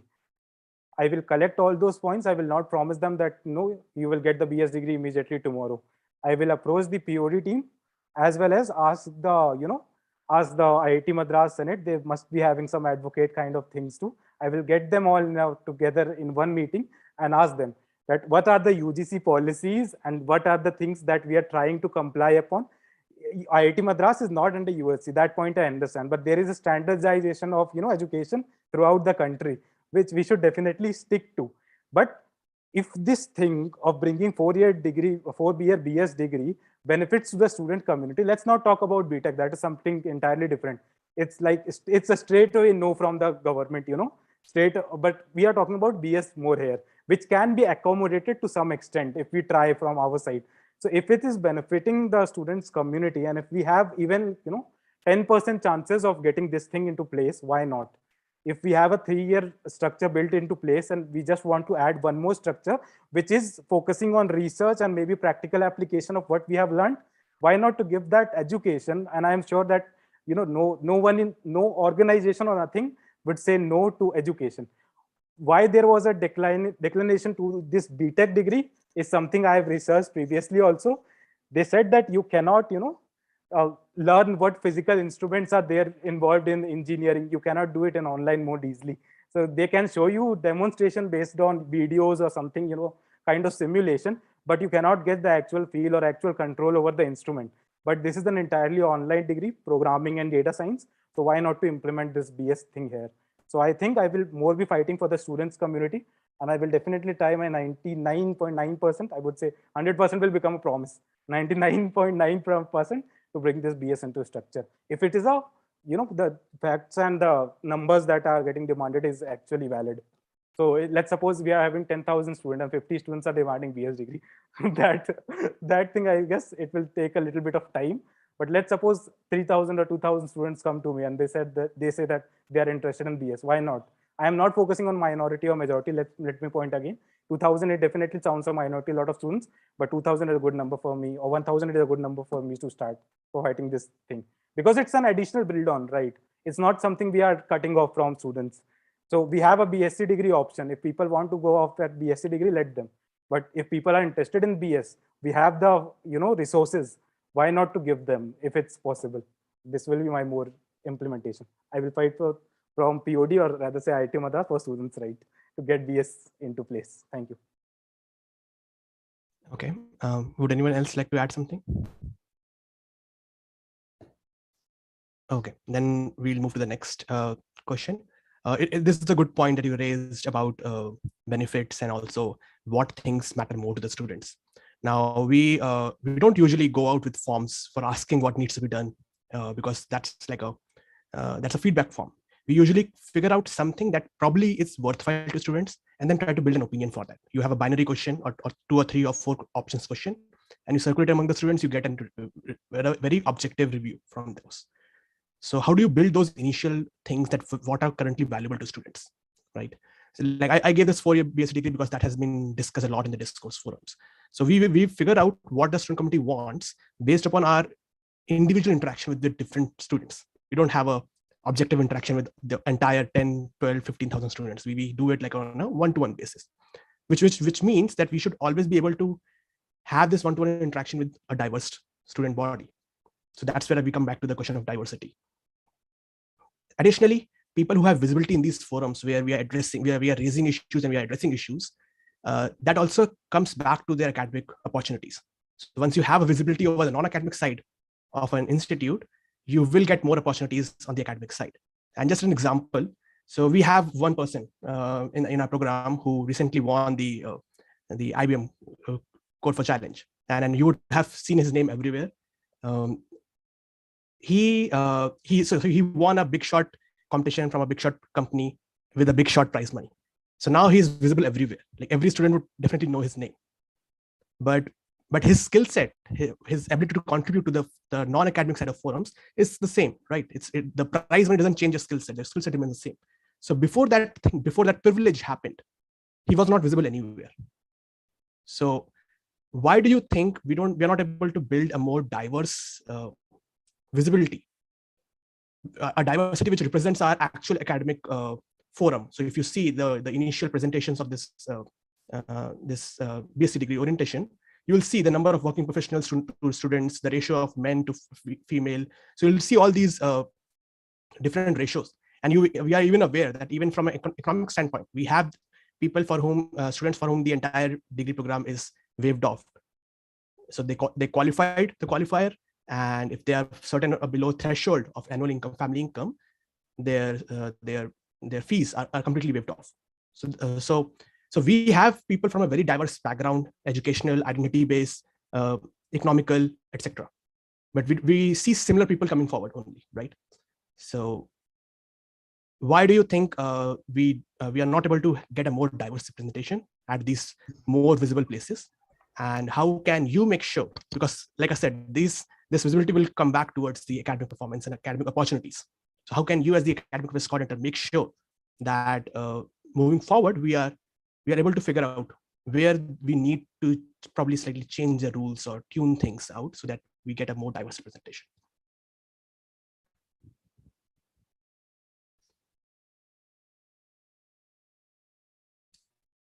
Meanwhile, if anyone wants to understand the diversity perspective, I would not target anyone. I would just talk about ourselves, like the mentor committee. So we had over the year roughly 16 people hold that position at some point or the other. Out of those 16, only one was female. Everyone else was male. And so this is like a 1:16, 1/16 ratio. While if you compare the number of male and female who entered the first batch of this program, you'll have more of a 1:4 ratio. So there were 25% female candidates, but among them, only one made it to the Upper House Council throughout the entire year. Upper House Council Mentorship Committee. So why do you think we are seeing that there is a convergence of instead of the program started as being much more diverse, but as we go up higher and higher up, it's becoming less and less diverse?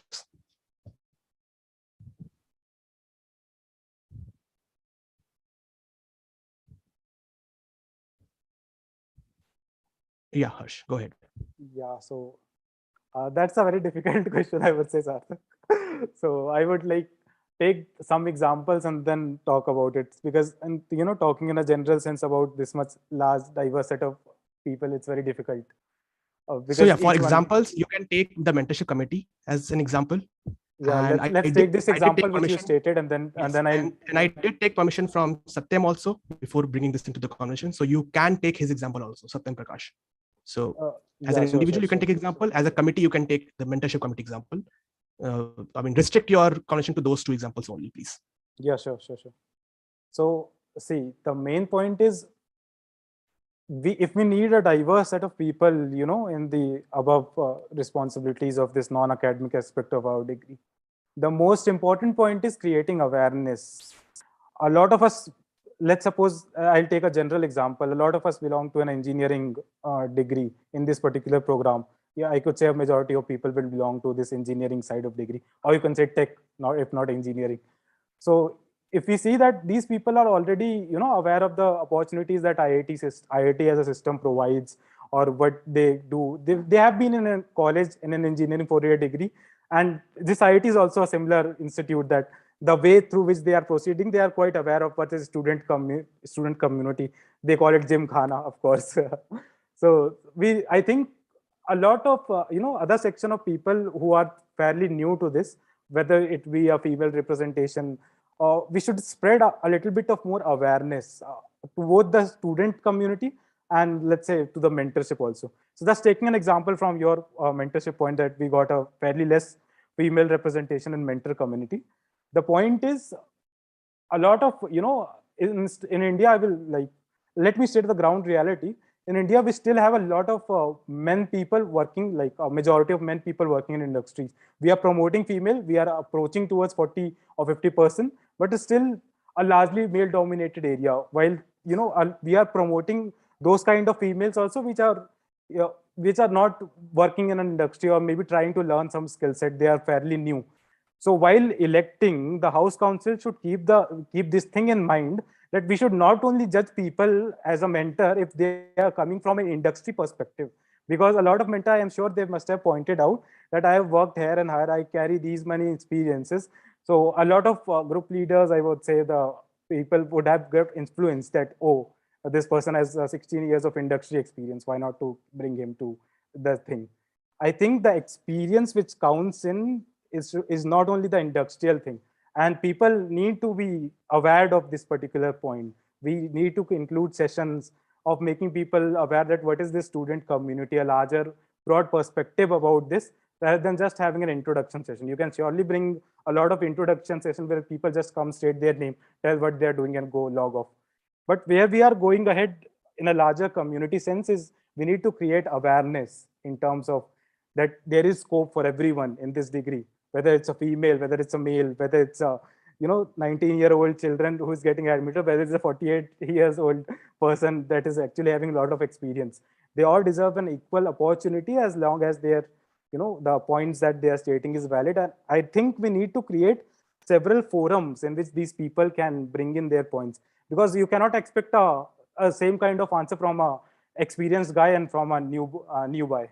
If you will ask a particular thing that, let me ask a question, that how can you make a particular organization more active? If you will go and ask this thing to a person who is actually doing an HR work or working in an industry from a long point of time, they have more experience over it. And if you are going towards a 19-year-old child, or 19-year-old young boy or a girl, I would say that they have a different perspective, which might not be that much experience. But does that mean that the idea he's suggesting is not that much valid? This is not the right thing, right? Everyone's idea is somewhat valid from his age perspective. So I think we need to create room for all, but at the same time managing, a threshold in between, that what points we are considering from these people. So the 2 points are creating a lot of awareness sessions that we definitely need in this our degree. Just a student handbook will not create awareness, Sarthak. So we have a student handbook, and I have seen a lot of people, I have created a chat room of 844 people. Anytime a person asks a doubt, another person is there, see this link, open this document and go and read through it. You will get a lot of clarification for that. But I always demotivate like these kind of things. What I will do, I will conduct more one-to-one sessions, interaction sessions from the community. I will let them talk their problems, find a solution along with the whole community, get several feedback from different people, and maybe this way they can interact with me and they can hold a little bit of more hand of SEC people and climb up the structure. So what I am planning is, while there is a hierarchical system in the student body, yet there should not be any impact of it in a negative sense. Everyone should consider that we as a CC or a AHC member are still part of our student body, and everyone should get an equal platform. So that will be my plan towards when I become an AAC. A lot of sessions for awareness, and lot of welcoming a lot of new ideas from people. Doesn't matter from which age group, which degree they come. I will value each of them equally, and then we will have a good discussion along with all the people, and then move forward. Because see, I can definitely take a suggestion from Sarthak or Purit, and I could take a suggestion from Gokul, Krishnan, and start implementing this thing. This is not a valid thing, because I may lack some negative or the positive points which can come from different people, belong to different age groups, different male or female, or you could say anything. So I would open this idea to the whole student community on a one-to-one interaction session from the student community, and let's have a discussion and then take this forward to implementation. So a lot of things will be based on this, but yet there will be some general point where I will be proceeding towards, like, let's suppose we want an extension in week and submitting the assignments. So that is a point that will definitely help students. It will not cut off a positive point from someone else. It will add on to what's existing till now. This thing can be implemented in general by taking suggestions from few people. But let's suppose if there comes a demand that instead of English in foundation level, a lot of students know English very well, pretty well. They don't want to do this English course. They want something to something new, or just cut off this English course, make the course more elaborate, 3 courses more elaborate. So this is a point of discussion that I'll open up to entire student community. Let's discuss over that, because English is an extremely, one of the most important languages when we go overseas or when we go to companies. But at the same time, it is something that it should not be imposed as a compulsion on students who already know English. Let them give some opportunities, different points, and collect these points and then take decision. So these will be the points where I will be taking students community guidance, and there will be some points where I'll not. I'll take guidance of few people. So I hope this answer was pretty much long, but the question was itself again very hard and long. So thank you. That's it. All right. Thank you, Harsh. Gokul, you can go next. Yeah, I'll keep it short. Okay. Yeah. This taking English. Okay. So diversity. You asked, right? So a few months back or few weeks back, there was this discussion about people were asking like if there is any non-English medium people, okay, who is pursuing this BSc degree. I can see many people who are comfortable with Hindi. Okay, and I don't know Hindi. Okay, so when I try to discuss with them or solve some doubts with them, okay, so they are not that much comfortable with Hindi. Sorry, English. So what? And even from I have an experience that there were a few Tamil medium people. I belong to Tamil Nadu, so there are a few Tamil. Am I audible, guys? Yeah, Gokul. Yes, you are audible. Okay, it's not breaking. Okay, fine.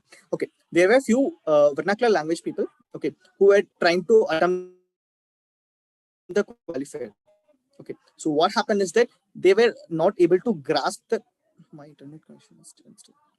I hope I'm audible. Okay, so yeah, they were not able to grasp the concepts. So all the lectures are in English. So even if you go to a college where English is the mode of communication, but still there will be few points which the professor will elaborate in the vernacular language.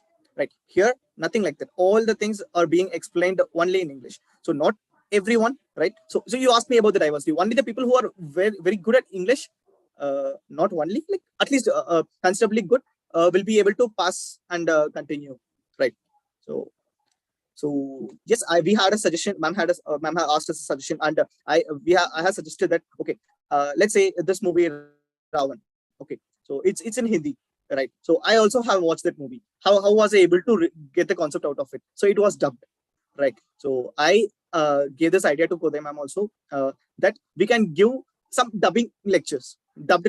So in the languages which people are wanting, maybe initially let's start with Hindi, or like who wherever the distribution is high or low. That's okay. That totally depends on the resources provided from the POD side.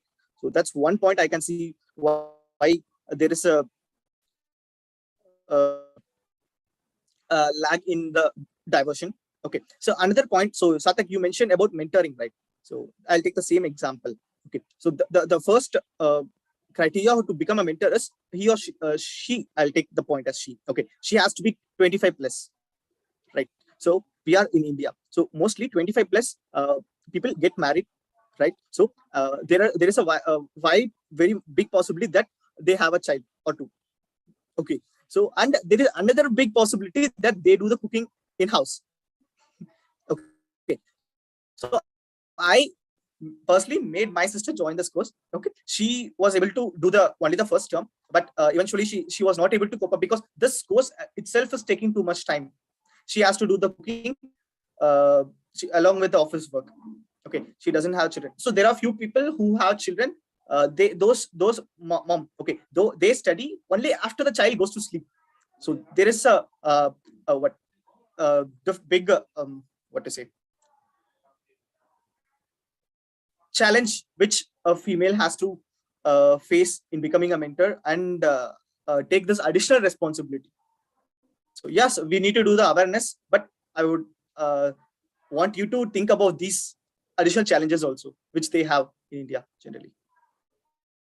And that too, we have only 1/4 of the total combination. You said that 3/4 are male and 1/4 is female. So of those 25 less criteria, and among those, so they should have that free time to contribute. So yes, maybe people would want to,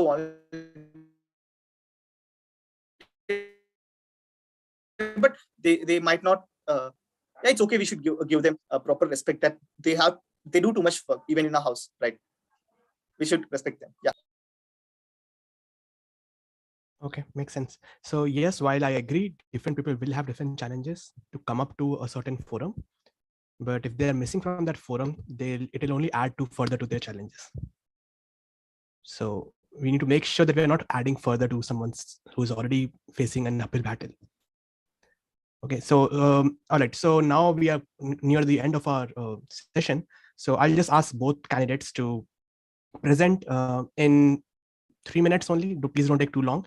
In 3 minutes, present whatever you had further from your manifesto, which probably we didn't discuss today, and cover from a theme aspect, cover your ambition for this program once you become the academic affairs coordinator. So what is your ambition for this program? And you can follow, take the help of your manifesto and try to give up a summary, like a closing remark for roughly 3 minutes. So Gokul, I'm seeing your hands raised. Would you like to go first? Can I ask a question? Sure, yeah, go ahead. Yeah, I'm not clear on the second question regarding ambition of this program we need to talk about, or ambition of academic affairs coordinator.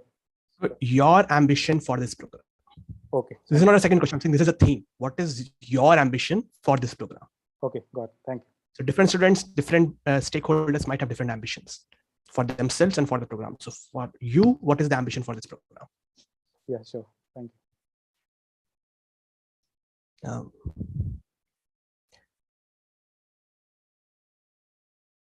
Yeah, while the candidates take the time, I would just like to inform the UHC that after this session, we'll be releasing a voting form, and you have to vote through your official email IDs of your secretary, house secretary, and house deputy secretary.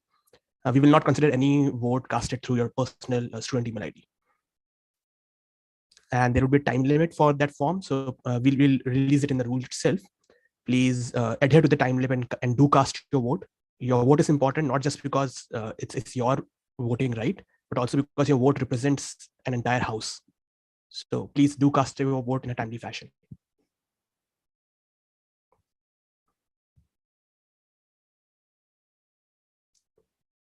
Ash, if possible, can you go first because I have some disturbance here? It's all right. Take your time. Both of you can take your time. Good. Hi, ma'am. Would you like to give some closing remarks while the participants prepare? It was really wonderful to have you guys discuss in length of many policy level and implementation level or ground level realities and how you're going to deal with that. And I hope the UHC members were really, attentive in noticing the differences, and I hope they cast their vote on time and help us have a new academic affairs coordinator in place soon. Thank you. Thank you, ma'am. And Sarthak, thank you. I forgot to thank the mentors who made this happen, and thank you very much. Yeah. Thank you. Okay, Gokul, you can go next. Yeah, I'll keep it short. Okay. So my ambition here, right? That's the point. That's the theme. Okay. Your ambition for this program. So already IIT Madras is the best university in India that everyone knows, right? So I want to take this program, okay, a step further, okay, that we can challenge even we are not JE people, okay, but still we can compete with others also, and we can contribute. That's the main point. Okay, it's not about competing, it's contributing towards the society.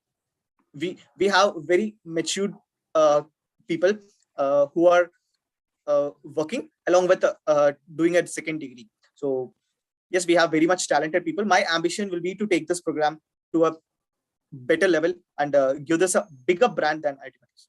So something like, okay, that's okay to point out. Okay, MIT, we have a big standard universities, right? I want this program to go to a much bigger level. That's my ambition, to reach it worldwide. So we still have the worldwide admission, right? So let's take it worldwide. That's my, and we'll work out on how to take it out. So pros and cons, like what are the difficulties on taking it there to that level? How can we improve this program still? So that's the thing. Yeah. All right. Thank you. Thank you, Gokul. Harsh? Yeah. Am I audible? Yes, we Yes, can you are. hear you louder. Yeah. So from this program, what I want to conclude is there are two aspects of it. One is tag of IIT Madras and one is programming and data science that we are doing as a degree. So for me, I will talk on both these 2 points. So for programming and data science, what aim of this program should be, it's like giving people a sound knowledge over the entire concept of each and every subject, but at the same time motivating them to gain expertise toward any of the favorite subject or as a whole this degree, and maybe continuing this as their future education or future job line. This should be the ideal aim of a programming and data science part. And as a part of tag of IIT Madras, my aim are similar to that of Gokul. Let's create a good brand name, and utilize the resources that the IIT Madras have made from these many years, along with the profits that we have going on online mode, and create a good brand and go worldwide. So it's not just about India. I think I searched a lot of online bachelor's degree, and I got very few of them, even considering the abroad opportunities. So I want to take this to a global level and let them see that IIT Madras is not just a top institute in India. Even while we are applying for foreign jobs or foreign education, let us have a value associated to it. So let's hit a very broad category.